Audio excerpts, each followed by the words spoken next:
Hello, it's CJ. Wait, which way around do I do it? It's Friday. I'm CJ. And I've not got the hang of this at all. I've not got the hang of anything.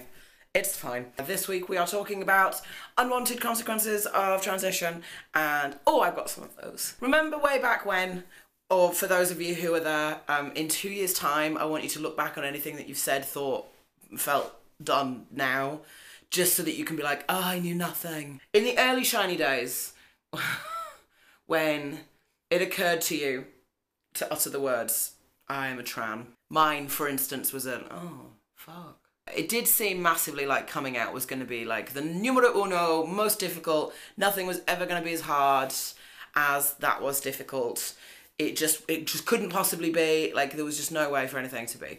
And skip forward and it turns out that that was, for some of us, I will say, for the lucky ones, has been an element of a walk in the park. There are the other things that I did not know about, that I am not aware of, that have been my least favourite things to do with transition. For me, I've been transitioning probably 3 years now, something like that, since I've been on this roller coaster that we call medical transition, which has been a huge barrel of fun and games. Physically, emotionally, socially, with your friends groups, all of that kind of stuff. There is a lot to unpack with what goes on with it. My current number one least favourite whatever, I had my most recent T-shot last week, and every time I have a T-shot, my throat goes. I have been not enjoying that for a while now, because sure, it's great to have a deeper voice. I had quite a deep voice anyway. That wasn't something where I was particularly dysphoric.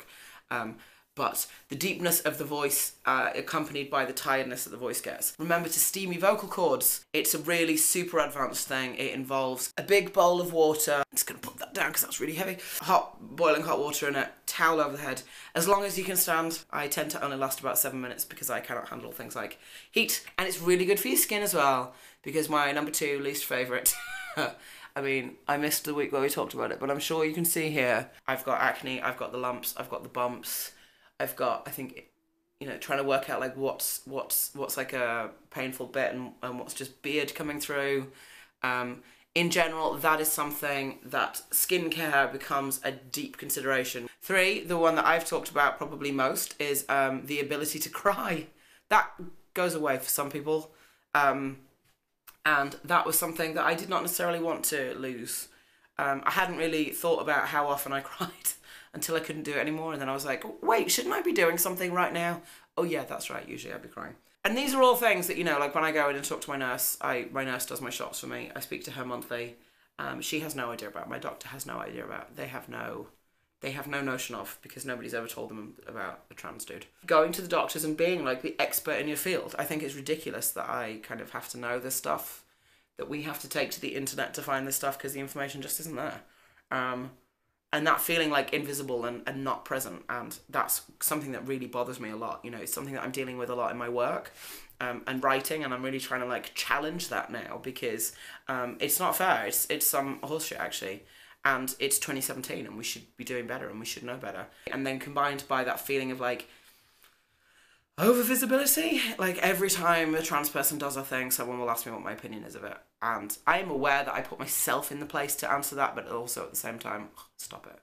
And also to loop back around to the doctors, there is that, sometimes I go into the doctors and I have tonsillitis, and I don't have trans tonsillitis, I just have tonsillitis, it's just here. There are those points where you're just okay, this is just a cold, or I have the flu, or I hurt my elbow, or I've broken my leg. I have not necessarily just broken my trans leg, I've just broken my leg. And then my all-time favourite, because you have no moisture for the crying, but my God, the sweating, you guys. I was not a particularly sweaty individual before this. And testosterone has really pushed that to the extreme. When I was out on Saturday night, we were dancing on a dance floor that was hot as hell. And I just became liquid. Investing more in antiperspirant, I suppose, is a side effect I did not necessarily see coming from my great trans journey. This is not going to affect all of you, but it definitely is something that's affected me. There is the fact that my support systems change and the networks mix, and people say things and do things, and you realise that dynamics that maybe you don't see even shifting are shifting. And so that can be difficult because then you sort of got a sliding scale of support networks, probably at a time when what you really want is just support. Having to readjust and refine your place in the world is one of those side effects that is just, I don't think it's anybody's idea of fun.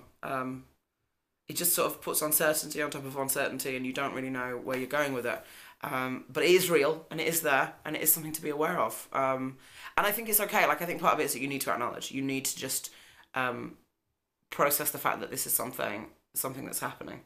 And a lot of the unwanted things, a lot of the things that you don't ever really want to deal with, I think, in the transitioning process are the things that just have to do with accepting and trying to move on now that things are slightly different or slightly changed. In terms of unwanted stuff when it's come to transition, is how much worse my dysphoria has gotten sometimes. And that is something that I don't think we necessarily talk about. And obviously because I came out later and because I'd lived quite a lot of my life and didn't have necessarily gender as an articulated concern, there'll be times now where I'll think, like, why am I dysphoric here? Like, why am I... And because my dysphoria is very specific, it isn't... I don't have agony. It isn't... I depersonalize, I derealize, I get uncomfortable, I zone out, I dislocate myself, I almost disenfranchise myself from myself. It means that I think there's a lot of the time where maybe I was doing it before and I just didn't realise that's what it was. Like, I didn't know that that's what was going on. But obviously when you confront something and say, oh, well, like, this thing isn't okay, you sort of start to notice all of the time. So, for instance, my top dysphoria these days is worse than it's ever been. I definitely don't remember having this problem like 5-6 years ago, but I think because I faced it head on and because I've really thought about how I feel about being in my body and existing in my body, and that's something that's really hard because it's quite a hard situation to navigate. And then the final unwanted concern, the unwanted bit of transition really is how much time it takes. You will spend years. And in some ways it makes sense because, you know, you're spending years now so that you can have decades later. That can be hard to remember. That can be hard to keep in your mind. I think particularly if you're having any problems with your medical providers and all of that sort of thing.